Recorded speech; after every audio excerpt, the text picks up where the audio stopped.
Hello दोस्तों, quick cash में आपका स्वागत है। आज हम लोग मैपिंग के थ्रू जो है, जो वर्ल्ड मैपिंग है उसी क्लास शुरू कर रहे हैं। और वर्ल्ड मैपिंग के अंतर्गत हम लोग जो है आज सबसे पहले देखेंगे एशिया की जल संधियाँ। ये जल संधियाँ किसको जोड़ती हैं, किसको अलग करती हैं, यहाँ से क्वेश्चन बहुत ज़्यादा आता है।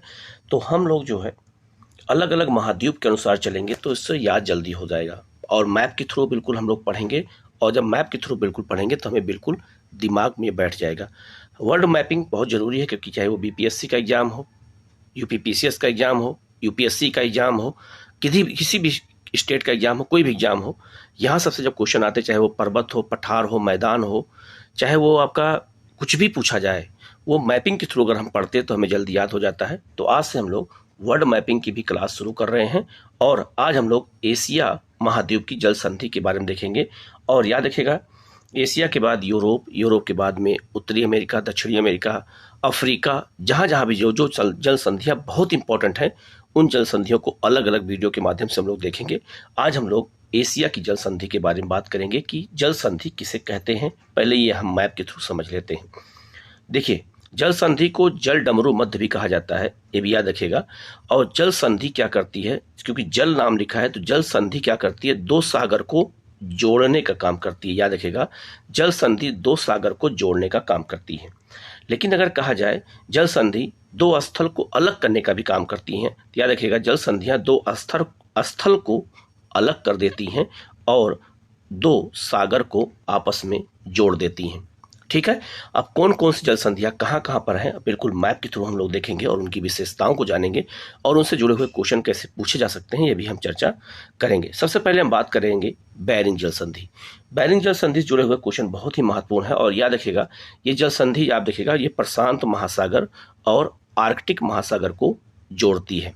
पहला क्वेश्चन आपसे ये पूछा जाएगा कि आर्कटिक महासागर और प्रशांत महासागर को कौन सी जल संधि जोड़ती है, तो हम बताएंगे बेरिंग जल संधि। आप ये मैप के थ्रू देख सकते हैं। दूसरा, अगर ये सागर पूछा जाए कि बेरिंग जल संधि किस सागर को जोड़ती है, तो चुक्सी सागर और बेरिंग सागर को जोड़ती है बेरिंग जल संधि। दूसरा क्वेश्चन ये पूछा गया। तीसरा हो जाएगा कि याद रखिएगा, जो अंतरराष्ट्रीय तिथि रेखा जिसे हम 180 देशांतर रेखा कहते हैं, वो इसी बेरिंग जल संधि से होकर गुजरती है। ये भी आप याद रखिएगा। क्वेश्चन आपसे पूछा जाएगा कि बेरिंग जल संधि से होकर कौन सी देशांतर रेखा गुजरती है, तो अंतरराष्ट्रीय तिथि रेखा अर्थात 180 देशांतर रेखा यहीं से गुजरती है। ये आपसे पूछा जाएगा। फिर आपसे पूछा जाएगा बेरिंग जल संधि किन दो देशों को अलग करती है, तो उत्तरी अमेरिका में अमेरिका, क्योंकि अलास्का अमेरिका में शामिल है, तो अमेरिका और रूस को अलग करती है कौन सी जल संधि, तो बेरिंग जल संधि। फिर आपसे पूछा जाएगा कि बेरिंग जल संधि किन दो महाद्वीपों को अलग करती है, तो किन दो महाद्वीपों को अलग करती है, तो ये उत्तरी अमेरिका को एशिया से अलग करती है। उत्तरी अमेरिका को एशिया से अलग करने वाली जल संधि कौन है, बेरिंग जल संधि। तो क्वेश्चन यहीं से कम 6 से 7 क्वेश्चन इतने से ही आपसे पूछा जा सकता है, घुमा फिरा करके। इसलिए हमें इनको याद करना बहुत जरूरी है, और मैप के थ्रू इसको हम याद करेंगे तो बिल्कुल याद हो जाएगा। सारी क्लासें आपको मैप के थ्रू में प्रोवाइड कर, पूरा वर्ल्ड के एक एक चीज़ को मैं मैप के थ्रू बता दूंगा, तो बिल्कुल आपको याद हो जाएगा। चैनल को जरूर सब्सक्राइब कर लीजिएगा, बेल आइकन को जरूर प्रेस कर लीजिएगा, जिससे इस तरह की क्लास आपको लगातार मिलती रहे। आगे बढ़ते हम लोग, अब इनके बारे में देख लेते हैं। ध्यान दीजिएगा, अलास्का और अमेरिका को रूस से अलग करता है, और यह पूर्वी चुक्सी सागर और बेरिंग सागर को जोड़ती है कौन सी जल संधि, बेरिंग जल संधि। यह प्रशांत महासागर और आर्कटिक महासागर को जोड़ती है। यह एशिया को उत्तरी अमेरिका से अलग करती है, और 180 डिग्री अंतरराष्ट्रीय तिथि रेखा इसी जल संधि से गुजरती है। इतने क्वेश्चन आपसे पूछे जा सकते हैं घुमा फिरा करके, इसलिए हमें इनको बिल्कुल मैप के थ्रू याद रखना है, और बिल्कुल हर चीज़ को मैप के थ्रू पढ़ेंगे तो हमें बिल्कुल ये याद हो जाएगा। आगे बढ़ते हैं। अब आपको शायद पूरी तरह समझ में आ गया होगा। ये वीडियो कैसा लगा आप कमेंट करके जरूर बताइएगा, ठीक है। और इसी तरह के हम लगातार आपको मैप के थ्रू हर चीज़ों को प्रोवाइड कराते रहेंगे, जिससे आपको वर्ल्ड मैपिंग में कोई समस्या ना हो, क्योंकि एग्जाम में यहाँ से क्वेश्चन आता तो गलत होने के चांस ज़्यादा होता है। आगे बढ़ते हैं हम लोग, इसको ताइवान या फिर फार्मोसा जल संधि कहते हैं। यह है आपका फार्मोसा जल संधि। तो फार्मोसा जल संधि याद रखिएगा, चीन को ताइवान से अलग करती है, ठीक है। ध्यान दीजिएगा, जल संधियां दो क्षेत्र को अलग करती हैं, दो सागर को जोड़ती हैं। तो ये पूर्वी चीन सागर को दक्षिण चीन सागर से जोड़ती है? कौन सी? फार्मोसा जल संधि, याद रखिएगा। तो फार्मोसा जल संधि अगर पूछा जाए तो बताना है कि ताइवान और चीन के बीच में है, दोनों को अलग करती है और पूर्वी चीन सागर को दक्षिण चीन सागर से जोड़ती है। ठीक है, अब इसको आप देख सकते हैं, यहाँ पे लिखा भी है कि ताइवान को चीन से अलग करती है और पूर्वी चीन सागर को दक्षिण चीन सागर से जोड़ती है। आगे बढ़ते हम लोग, लुजोन जल संधि। लुजोन जल संधि याद रखिएगा, बहुत ही महत्वपूर्ण है, कई बार पूछा जा चुका है। और लुजोन जल संधि ये है आपका, याद रखिएगा, लुजोन स्ट्रेट। लुजोन स्ट्रेट क्या करता है? तो फिलीपींस सागर या प्रशांत महासागर को दक्षिण चीन सागर से जोड़ने का काम करता है। अगर एग्जाम में आपसे पूछा जाए कि दक्षिण चीन सागर को प्रशांत महासागर से कौन जोड़ता है, तो लुजोन जल संधि, या फिर दक्षिण चीन सागर को फिलीपीन सागर से कौन जोड़ता है, तो लुजोन जल संधि जोड़ती है। ये आपको याद रखना है। दूसरा, ये किन दो देशों को अलग करती है? तो ताइवान को फिलीपीन से अलग करने का काम कौन करता है? लुजोन जल संधि करती है। ये भी आपको याद रखना है। यह है आपका, ताइवान जो है को लुजोन द्वीप से अलग करता है, दक्षिण चीन सागर और फिलीपीन सागर या प्रशांत महासागर को जोड़ता है। ठीक है, तो ये आपको बिल्कुल याद हो जाएगा, क्योंकि हम मैप के थ्रू देखेंगे तो ये बिल्कुल हमारे दिमाग में बैठ जाएगी बातें। ठीक है, वर्ल्ड मैपिंग क्लास बहुत जरूरी है, इसलिए हम एक एक करके करेंगे। नेक्स्ट जल संधि है ला पेरोज जल संधि या सोया जल संधि। कुछ जल संधियाँ ऐसी होती हैं जो बहुत चर्चा में नहीं रहती हैं, फिर भी यूपीएससी या यूपीपीसीएस या अन्य एग्जामों में, बीपीएससी एग्जाम में पूछा जा सकता है, तो इनके बारे में हमें अच्छे से जानकारी रखनी है। तो याद रखिएगा, सोया जल संधि कहाँ है? तो आप ये देख सकते हैं, सोया जल संधि ये है। और सोया जल संधि जो है ये सखालिन द्वीप रसिया का है, उसको और जापान का होक्काइडो द्वीप है, इन दोनों को अलग करती है और यहाँ के सागर को जापान सागर से जोड़ने का काम करती है। ठीक है, आप ये देख सकते हैं, लिखा है कि यह जापान होक्काइडो द्वीप को रसिया के सखालिन द्वीप से अलग करती है, जापान सागर को ओखोहास सागर से जोड़ती है। तो ये क्वेश्चन बहुत ही महत्वपूर्ण हो सकते हैं, क्योंकि जो जल संधि हम सुने नहीं होते हैं वैसी जल संधियाँ एग्जाम में पूछ दिया जाता है। तो अलग अलग महाद्वीपों के थ्रू हम लोग देखेंगे तो ये बिल्कुल हमें याद हो जाएगा। नेक्स्ट है सुगारू जल संधि। सुगारू जल संधि का लोकेशन पहले आप लोग देख लीजिएगा, ये है आपका सुगारू जल संधि। और सुगारू जल संधि जापान के दो द्वीपों को अलग करती है। कौन कौन द्वीप को? तो होक्काइडो को होन्शु द्वीप से। तो होक्काइडो ये जापान का द्वीप है, सबसे उत्तर में है, और इसके बाद होन्शु द्वीप जापान का सबसे बड़ा द्वीप है, फिर शिकाकू है और फिर क्यूशु, ये सब जापान के द्वीप हैं। और याद रखिएगा, जापान के जो ये द्वीप हैं होक्काइडो और होन्शु, उसके बीच में सुगारू जल संधि गई है, जो उसको जो है अलग करती है। लेकिन ये जोड़ती किसको है? तो जापान सागर को प्रशांत महासागर से जोड़ने का काम करती है। ये आपको याद रखना है। आप यहाँ देख सकते हैं, लिखा है जापान के होक्काइडो द्वीप को जापान के होन्शु द्वीप से अलग करती है, जापान सागर को प्रशांत महासागर से जोड़ने का काम करती है। ऐसे ही क्वेश्चन आपसे एग्जाम में पूछे जाएंगे। नेक्स्ट है कोरिया जल संधि या सुसीमा जल संधि। कोरिया जल संधि या सुसीमा जल संधि, यह है कोरिया जल संधि है, और कोरिया जल संधि पीला सागर या पूर्वी चीन सागर को जापान सागर से जोड़ती है। ठीक है, अलग किसको करती है? तो जापान को दक्षिणी कोरिया से अलग करती है। ठीक है, तो दक्षिण कोरिया ये है और आपका जापान ये है, इसके बीच में कोरिया जल संधि है, इसको सुसीमा जल संधि के नाम से भी जानते हैं। ठीक है, आप ये देख सकते हैं, यहाँ लिखा है कि कोरिया प्रायद्वीप को जापान या होन्शु द्वीप से अलग करता है, पूर्वी चीन सागर को जापान सागर से जोड़ा जाता है। कौन जोड़ता है? तो याद रखिएगा, ये कोरिया जल संधि जोड़ती है। बिल्कुल मैप के थ्रू हम देखेंगे तो बिल्कुल हमें ये याद हो जाएगा। नेक्स्ट है सुंडा जल संधि। सुंडा जल संधि कहाँ पर? पहले आप ये लोकेशन देख लीजिएगा, ये है सुंडा जल संधि। और सुंडा जल संधि जो है, याद रखिएगा, बहुत ही महत्वपूर्ण है, और ये जावा, इंडोनेशिया के जावा द्वीप को सुमात्रा द्वीप से अलग करती है। ठीक है, और जोड़ती किसको है? जावा सागर को हिंद महासागर से जोड़ा जाता है। याद रखिएगा, ये काफ़ी महत्वपूर्ण है। आप साफ साफ यहाँ देख सकते हैं, लिखा है इंडोनेशिया की सुमात्रा द्वीप को जावा द्वीप से सुंडा जल संधि अलग करती है। ये आप देखिए, सुंडा जल संधि है और इधर जावा द्वीप है और इधर सुमात्रा द्वीप है, दोनों इंडोनेशिया के द्वीप हैं, और इनको आपस में, याद रखिएगा, अलग करने का काम कौन कर रहा है? सुंडा जल संधि।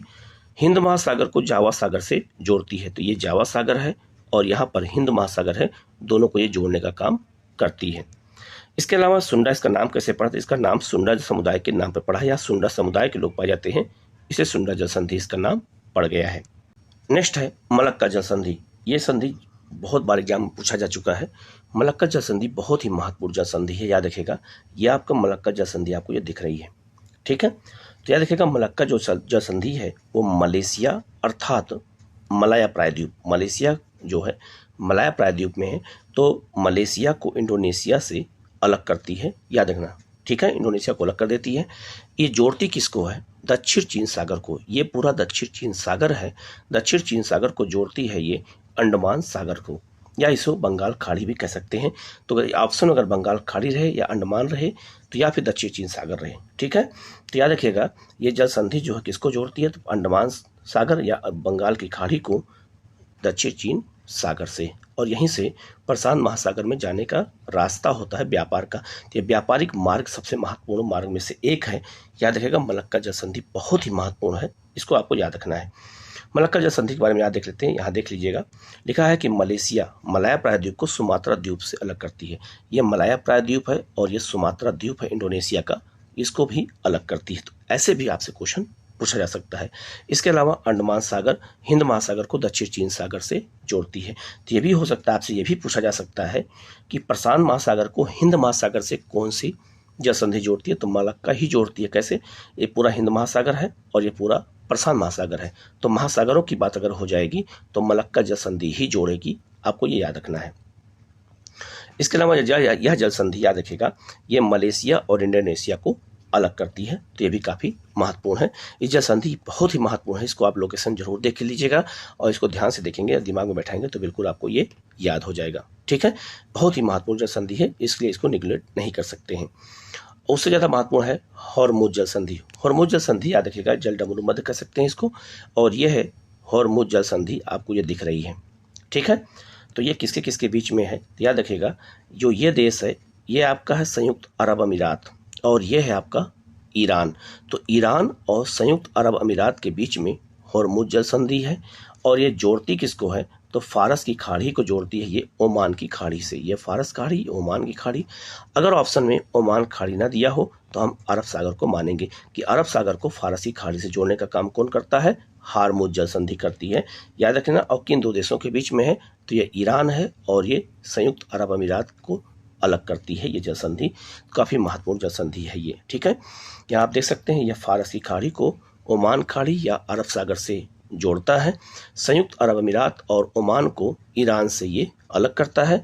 सऊदी अरब, ईरान, यूएई, कुवैत और इराक से निर्यात किए जाने वाले अधिकांश कच्चे तेल को इसी मार्ग से भेजा जाता है। बहुत ही महत्वपूर्ण याद रखिएगा, जो फारसी खाड़ी के देश हैं, इन देशों की जो बंदरगाह हैं, यहीं से तेल अलग अलग देशों में लाया जाता है। तो काफ़ी महत्वपूर्ण जल संधियों में से एक है, आप याद रखिएगा। आज के लिए चर्चा में भी रहा है कई बार, तो एग्जाम में पूछा जा सकता है और पूछा गया भी है। और उससे एक और बहुत महत्वपूर्ण जल संधि है बाब एल मंडेब जल संधि। बाब एल मंडेब जल संधि याद रखिएगा, ये सामने आपको दिख रहा है, ये बाब एल मंडेब जल संधि है। तो ये किसको जोड़ती है? लाल सागर को अदन की खाड़ी से। अगर ऑप्शन लाल सागर अदन खाड़ी है तब यही होगा, अगर अदन खाड़ी नहीं रहेगा तो ये अरब सागर है, अरब सागर को लाल सागर से यही जल संधि जोड़ती है। दूसरा, ये अलग किसको करती है? तो ये सोमालिया देश है, सोमालिया को किससे अलग करती है? तो ये यमन को अलग करती है। ये आपको याद रखना, ये जिबूती देश वाली, माफ करिएगा, ये जिबूती देश है, जिबूती को जो है यमन से अलग करने का काम करती है। इसके अलावा ये भी पूछा जा सकता है कि ये जो है एशिया को अफ्रीका से भी अलग करने का काम करती है कौन? बाब मंडेब जल संधि। तो काफ़ी महत्वपूर्ण जल संधि है, इसको याद रखना है। यहाँ पे लिखा हुआ है, आप देख सकते हैं, लाल सागर को अदन की खाड़ी से जोड़ता है, लाल सागर को अरब सागर या हिंद महासागर से भी जोड़ती है, यमन को जिबूती से ये अलग करती है, एशिया को अफ्रीका से अलग करती है, सुएज नहर जाने का यही मार्ग है। याद रखिएगा, सुएज नहर जो व्यापार होता है इसी मार्ग से होता है, इसी मार्ग से सुएज नहर जाने का मार्ग है। और नेक्स्ट जल संधि जो एशिया की महत्वपूर्ण जल संधि है, हमारे साउथ में भारत के है, पाक जल संधि। आप ये देख सकते हैं पाक जल संधि किसको जोड़ती है, पहले बता देता हूँ। ये पाक जल संधि है, ये पाक की खाड़ी को मन्नार की खाड़ी से जोड़ती है, या फिर मन्नार की खाड़ी को बंगाल की खाड़ी से जोड़ने का काम कौन करता है? पाक जल संधि, ठीक है। तो आप ये देख सकते हैं, लिखा हुआ है, यह मन्नार की खाड़ी को पाक की खाड़ी या बंगाल की खाड़ी से जोड़ता है ये।